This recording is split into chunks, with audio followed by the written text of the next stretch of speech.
Hello everyone, biotechnology চ্যাপ্টারের next video এটা। তো শুরু করা যাক।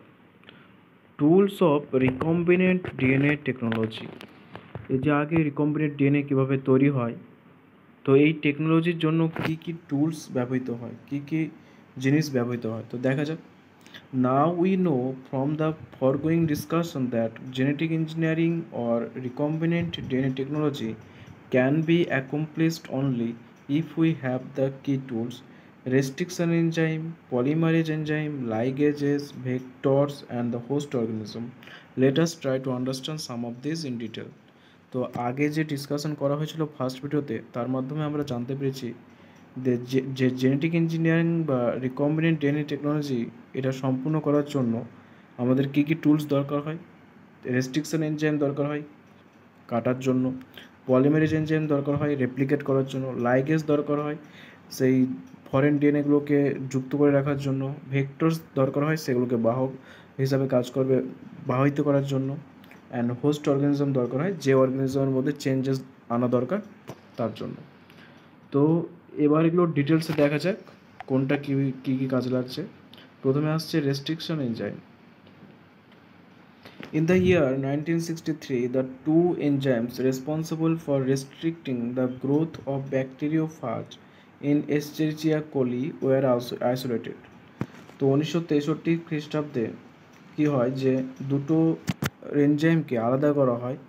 তো এই এনজাইম দুটো কী কাজ করছিল, যে ব্যাকটেরিওফাজকে এস্টেরিচিয়া কোলাইয়ের মধ্যে গ্রো করতে দিচ্ছিল না, বৃদ্ধি পেতে দিচ্ছিল না। এস্টেরিচিয়া কোলাইয়ের হয়তো কোনো একটা কলোনি ছিল, তার মধ্যে এই ব্যাকটেরিওফাজ গ্রো করছিল না এই দুটো এনজাইম থাকার জন্য। One of this added methyl group to DNA while the other cut DNA. এদের মধ্যে একটা কীভাবে এরা রেস্ট্রিকশন করছিল ব্যাকটেরিওফাজকে গ্রোথকে, তো একটা কী করছিল যে ডিএনএর মধ্যে মিথাইল গ্রুপ অ্যাড করে দিচ্ছিল আর আরেকটা ডিএনএকে কাট করছিল। The latter was called restriction endonuclease. তো যে এনজাইমটা ডিএনএকে কেটে ফেলছিল সেটাকে বলা হয় restriction endonuclease. The first restriction endonuclease hint to whose functioning depended on a specific DNA nucleotide sequence was isolated and characterized 5 years later. তো প্রথম রেস্ট্রিকশন এন্ডোনিউক্লিয়েজ যেটা ব্যবহৃত হয়েছিল যার সেটা হলো হিন্ট টু, অত্যন্ত ইম্পর্টেন্ট একটা কোশ্চেন। যার যে কাজটা যে এটা ডিএনএকে কেটে ফেলছে সেটা কার উপর নির্ভর করে, একটা স্পেসিফিক ডিএনএ নিউক্লিওটাইড সিকোয়েন্সের উপর নির্ভর করে। তো সেটাকে আলাদা করা হয়েছিল এবং 5 বছর পরে সে তার বৈশিষ্ট্যগুলো দেখা হয়েছিল যে কী কী বৈশিষ্ট্যের অধিকারী এটা। It was found that hint to always cut DNA molecules at a particular point by recognize a specific sequence of 6 base pair. তো এটা দেখা হয়েছিল যে এই হিন্টু যে ডিএনএকে কাট করছে তো একটা নির্দিষ্ট সিকোয়েন্সে কাটছে, একটা পার্টিকুলার পয়েন্টে কাটছে এবং এখানে 6টা বেস পেয়ার থাকে। সেই 6টা বেস পেয়ার একটা সিকোয়েন্স থাকে, সেখানে সে কাট করে। This specific base sequence is known as the recognition sequence for Hind two. এবং এই যে 6টা বেস পেয়ার যার পরে হিন্টু এই যে রেস্ট্রিকশন এনজাইম আছে কাট করছে তাকে বলে রিকগনিশন সিকোয়েন্স। রিকগনিশন মানে চিনতে সাহায্য করে। তো এই 6টা বেস পেয়ার এর পরেই হিন্টু কাট করছে, হয়তো এখানে একটা 6টা বেস পেয়ার আছে 1 2 3 4 5 6, তারপরে এই জায়গাতে কাট করছে, ঠিক আছে, এইভাবে কাট করে। Beside Hindu, today we know more than 900 restriction enzymes that have been isolated from over 230 strains of bacteria, each of which recognize different recognition sequence.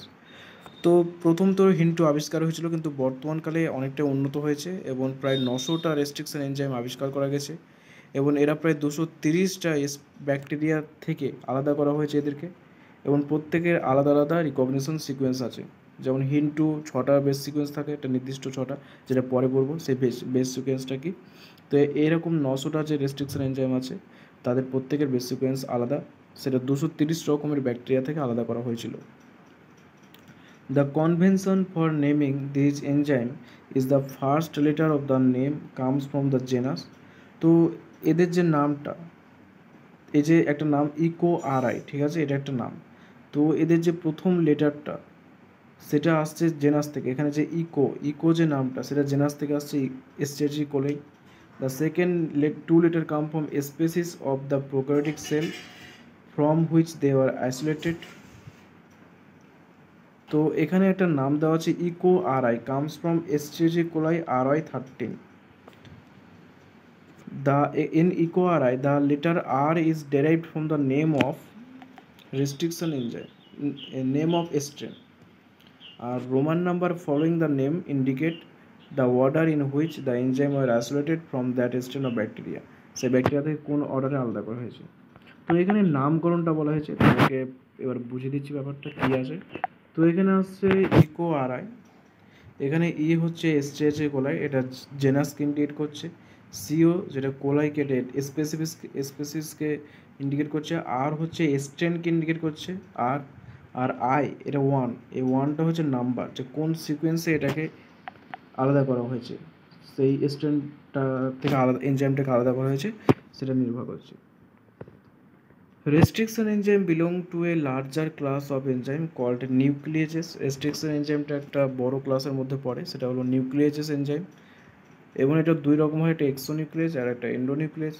এক্সোনিউক্লিয়েজ remove nucleotide from the end of the DNA, whereas the endonuclease may cut at a specific position within the DNA. তো restriction enzyme নিউক্লিয়াসের মধ্যে পড়ছে, দুটো part, একটা endonuclease একটা এক্সোনিউক্লিয়াস।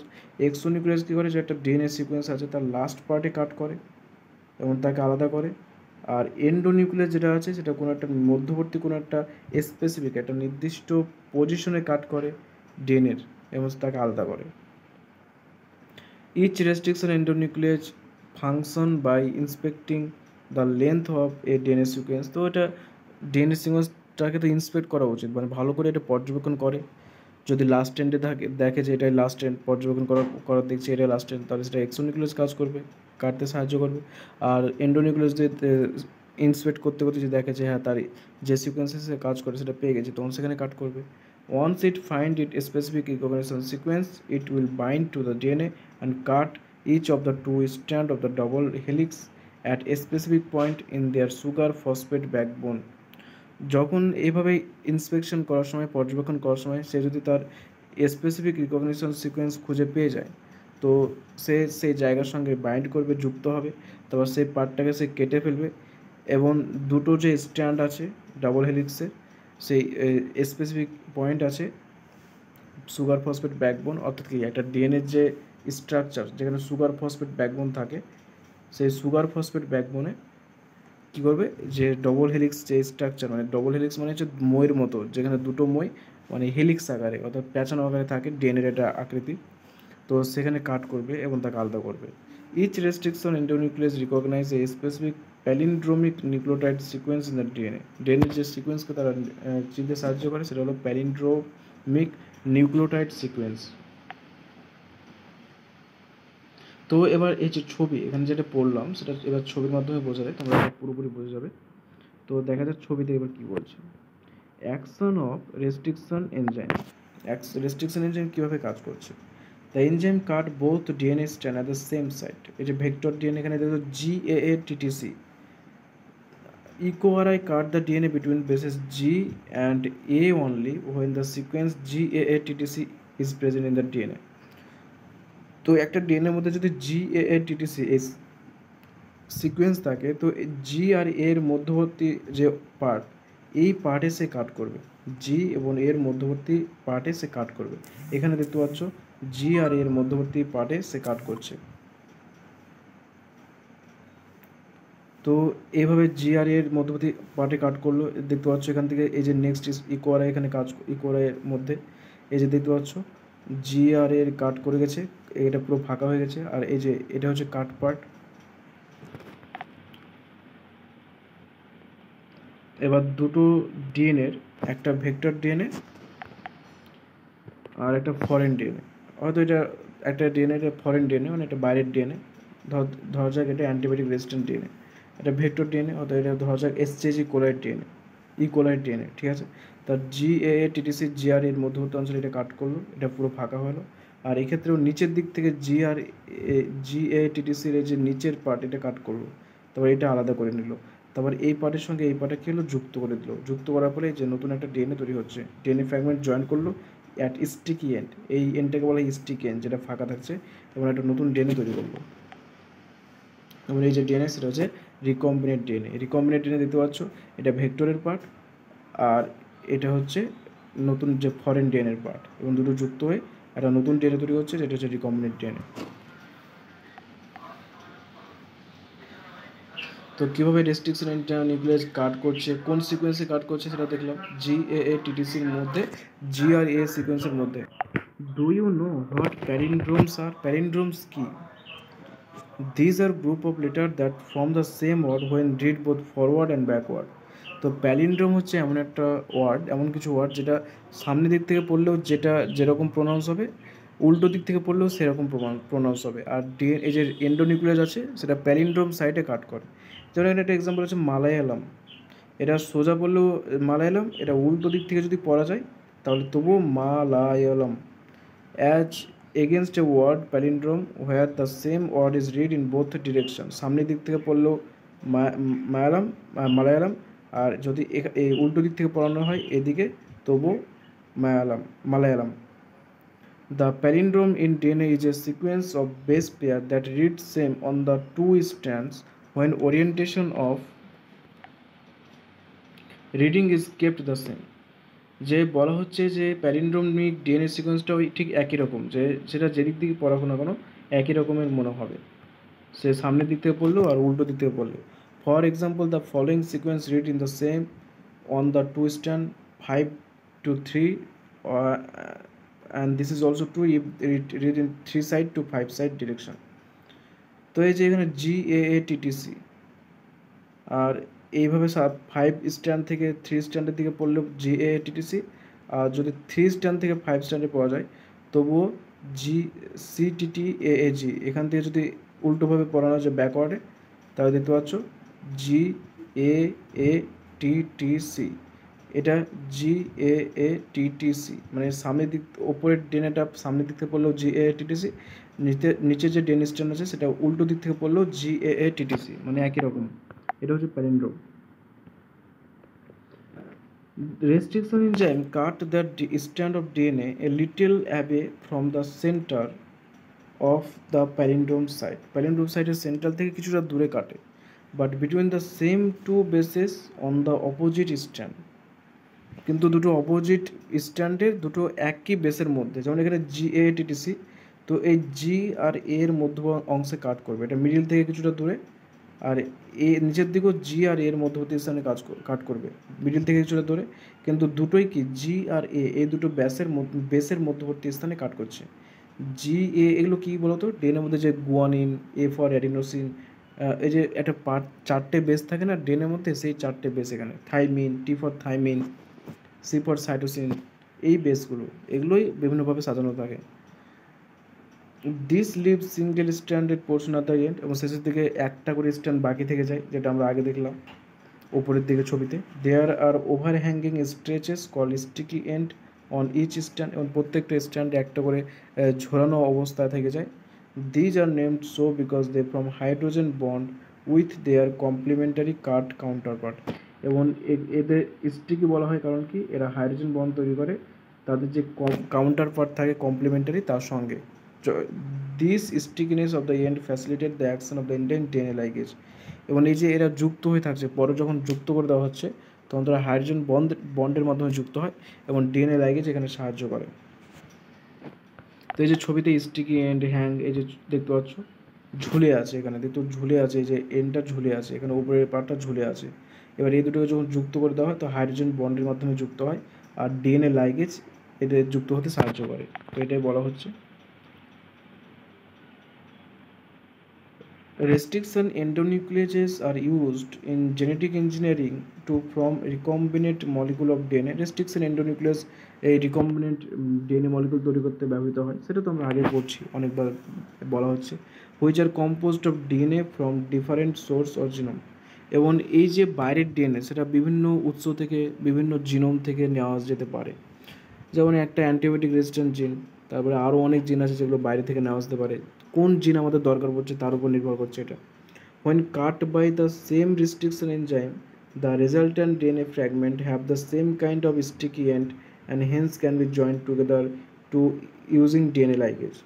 যদি তাদেরকে একই রকমের রেস্ট্রিকশন এনজাইম দিয়ে কাট করা হয় তো তাদের যে ফ্র্যাগমেন্টসগুলো যে স্টিকি এন্ডে যে ফ্র্যাগমেন্টসগুলো সেগুলো কিন্তু একই রকমের হবে এবং তার জন্য কি তারা সহজেই ডিএনএ ল্যাগেজ দিয়ে যুক্ত হতে পারবে।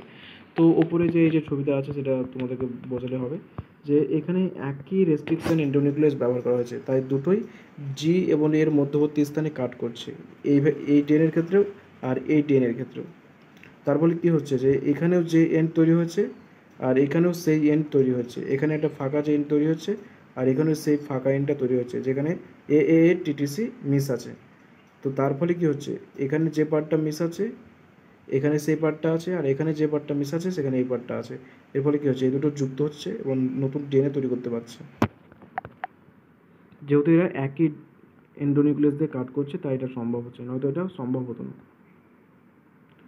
তো এখানে ছবিতে দেওয়া আছে, দেখা যাক ফরেন ডিএনএ একটা নেওয়া হলো, ভেক্টর ডিএনএ বা প্লাজমিড, এটা একটা বাইরের ডিএনএ, ধরা যাক এটা অ্যান্টিবায়োটিক রেজিস্ট্যান্স বা যে কোনো কাজের জন্য এই বাইরে থেকে কোনো একটা ডিএনএ নেওয়া হলো বিভিন্ন জিন থেকে বা বিভিন্ন সোর্স থেকে, বিভিন্ন জিনোম থেকে। এখানে ভেক্টর ডিএনএ যেটা বাহক হিসাবে কাজ করবে, যেমন plasmid DNA. Same restriction enzyme cutting both foreign DNA and vector DNA at a specific point. তো ধরা যাক একই রেস্ট্রিকশন এনজাইম এন্ডোনিউক্লিয়াস এদেরকে কাট করলো, এই যে এই পার্টগুলোতে কাট করলো। এরপরে ligase join foreign DNA to plasmid, তারপরে এই যে ডিএনএ পার্টটা যেটা আমাদের দরকার আছে সেটা এই ডিএনএ এই প্লাজমিডের সঙ্গে যুক্ত করে দেওয়া হলো এবং এইভাবে একটা নতুন রিকম্বিনেন্ট ডিএনএ তৈরি করা হলো। এই যে দেখতে পাচ্ছ রিকম্বিনেন্ট ডিএনএ, বাইরে থেকে ডিএনএ এই পার্টটা এখানে যুক্ত হয়ে গেছে। এরপর এটাকে সেলের মধ্যে পাঠানো হলো, ধরা যাক কোলাই স্টেজে কোলার মধ্যে পাঠানো হলো, ট্রান্সফরমেশন যাকে বলে। এই যে রিকম্বিনেন্ট ডিএনএ মলিকুলকে অন্য একটা সেলের মধ্যে পাঠানো সেটাকে বলে ট্রান্সফরমেশন। ধরা যাক কোলার মধ্যে পাঠানো হলো যেটা হোস্ট হিসেবে কাজ করবে, তারপর এটা কি রেপ্লিকেশন করলো এবং এটার সংখ্যায় বাড়তে থাকলো। এবার 2 থেকে 4, 4 থেকে 8, 8 থেকে 16 এভাবে বাড়তে থাকবে। You may have realized that normally, unless one cuts the vector and the source DNA with the same restriction enzyme, the recombinant vector molecule cannot be created. তো এটা নর্মাল ব্যাপার, যদি একই রকমের এন্ডোনিউক্লিয়াস দিয়ে কাট না করা হয় তাহলে বেস সিকোয়েন্সগুলো কি আলাদা আলাদা হয়ে যাবে, তখন আর সেগুলোকে যুক্ত করা যাবে না। ঠিক আছে, এর জন্য একই এন্ডোনিউক্লিয়াস দিয়ে কাট করতে হবে। যেমন তোমাদের এখান থেকে বুঝিয়ে দিচ্ছি, এটা একই নিউক্লিয়াস একই কাট করা হয়েছে তাই যুক্ত করা হয়েছে। যদি আলাদা আলাদা এন্ডোনিউক্লিয়াস থাকতো, হয়তো একটা জি আর এর মধ্যবর্তী অংশে কাট করছে, আর ফরেন ডিএনএতে অন্য একটা এন্ডোনিউক্লিয়াস ব্যবহার করা হলো যেটা এ আর টি এর মধ্যবর্তী স্থানে কাট করছে। তাহলে এই যে দুটো ফ্র্যাগমেন্ট তৈরি হলো, এই দুটো ফ্র্যাগমেন্টের ফলে কী হলো, এই দুটো ফ্র্যাগমেন্ট আর এখানে যুক্ত হতে পারবে না, কারণ এখানে এ টিটিসি মিস, কিন্তু এখানে শুধু জি অ্যান্ড এ মিস। এর ফলে কী হবে, এখানে তো টিটি থেকে গেছে, এই টিটি পার্টটা তো এখানে আর মিস হতে পারবে না, যুক্ত হতে পারবে না, ফাঁকা থেকে যাবে। তো তখন আর এদেরকে যুক্ত করা যাবে না, তাই একই এন্ডোনিউক্লিয়াস দিয়ে কাটতে হবে। তো এটাই ছিল এটা এই যে ব্যাপারটা সেটা এখানে তোমাদেরকে প্রত্যেকটা লাইন প্রত্যেকটা ওয়ার্ড আর যে বিষয়টা আছে সেটাও সিম্পলি বুঝলাম। এবারে এদেরকে সেপারেশন কী করে করবো, separation and isolation of DNA fragments. DNA fragments তো কাট করলো, কিন্তু তাদেরকে আলাদা করবো কী করে, এটা তো অনেকটা কত ছোট একটা molecule. The cutting of DNA by restriction endonucleases result in the fragments of DNA. This fragment can be separated by technique known as gel electrophoresis. তো অনেকগুলো ছোটো ছোটো ডিএনএ ফ্র্যাগমেন্ট তৈরি হয় এবং এই ডিএনএ ফ্র্যাগমেন্টগুলোকে আলাদা করা হয় কী পদ্ধতির মাধ্যমে, জেল ইলেকট্রোফোরেসিস পদ্ধতির মাধ্যমে। Since DNA fragments are negatively charged molecule, they can be separated by forcing them to move toward the anode under an electric field through a medium or matrix. তো DNA ফ্র্যাগমেন্টগুলো negative charge molecule হয়, jail electrophoresis পদ্ধতির মাধ্যমে আলাদা করা যায়। DNA fragment হচ্ছে negative charge, তাই যদি একটা ইলেকট্রিক ফিল্ড তৈরি করা যায় তাহলে তারা পজিটিভ চার্জের দিকে বা অ্যানোডের দিকে তারা কী হবে, অ্যাট্রাক্টেড হবে এবং এইভাবে তাদেরকে আলাদা করা হবে। এবং এর জন্য একটা মিডিয়াম বা ম্যাট্রিক্স অবশ্যই দরকার, যেটাকে অ্যাগার জেল এখানে মিডিয়াম হিসেবে কাজ করে, তো সেটা দেখছি। Nowadays the most commonly use matrix is agarose, which is a natural polymer extracted from seaweeds. তো যে ম্যাট্রিক্সটা এখানে ব্যবহার করা হয় ইলেকট্রিক ফিল্ডে তৈরি করার সময় সেটা হলো অ্যাগারোস। এটা কালেক্ট করা হয় কোথা থেকে, সিউইডস থেকে, এটা এক ধরনের polymer. The DNA fragments separate according to their size through sieving effect provided by the agarose gel. এবার ডিএনএ ফ্র্যাগমেন্ট যেগুলো আছে সেগুলো আস্তে আস্তে আলাদা হতে থাকবে তাদের সাইজ অনুযায়ী, যেটা ছোট সেটা আগে আলাদা হবে আর যেটা বড় সেটা কম পরে আলাদা হবে। এবং কার উপর ভিত্তি করে সিভিং এফেক্ট, মানে কাঁপতে কাঁপতে কাঁপতে থাকবে, কাঁপুনির একটা এফেক্ট তৈরি হবে ইলেকট্রিক ফিল্ডের জন্য। Hence the smaller the fragment size the further it moves, যত ছোট সাইজ হবে তত বেশি দূরে এটা যেতে পারবে। তো এবার এখানে একটা ছবি দেওয়া আছে, এই যে দেখতে পাচ্ছেন 11 জোল ব্যবহার করে ইলেকট্রিক ফিল্ড তৈরি করে কীভাবে ডিএনএ ফ্র্যাগমেন্টগুলো আলাদা হচ্ছে তার ছবি। 11 jail electrophoresis, migration of undigested and digested set of DNA fragment. তো এখানে হয়তো ডিএনএ ফ্র্যাগমেন্টগুলো আছে, যে 1 2 3 4 এখানে ডিএনএ ফ্র্যাগমেন্টগুলো দেওয়া আছে। এটা হচ্ছে 11 জেল এখানে দেওয়া আছে, ইলেকট্রিক ফিল্ড তৈরি করা আছে, এখানে আছে ক্যাথোড আর এখানে আছে অ্যানোড, আর এখানে একটা ইলেকট্রিক ফিল্ড তৈরি করা হলো। তারপরে এখানে একটা সিভারিং এফেক্ট তৈরি হবে এবং ডিএনএ যে ফ্র্যাগমেন্টসগুলো আছে, ডিএনএ যে অংশগুলো আছে সেগুলো আলাদা হতে থাকবে।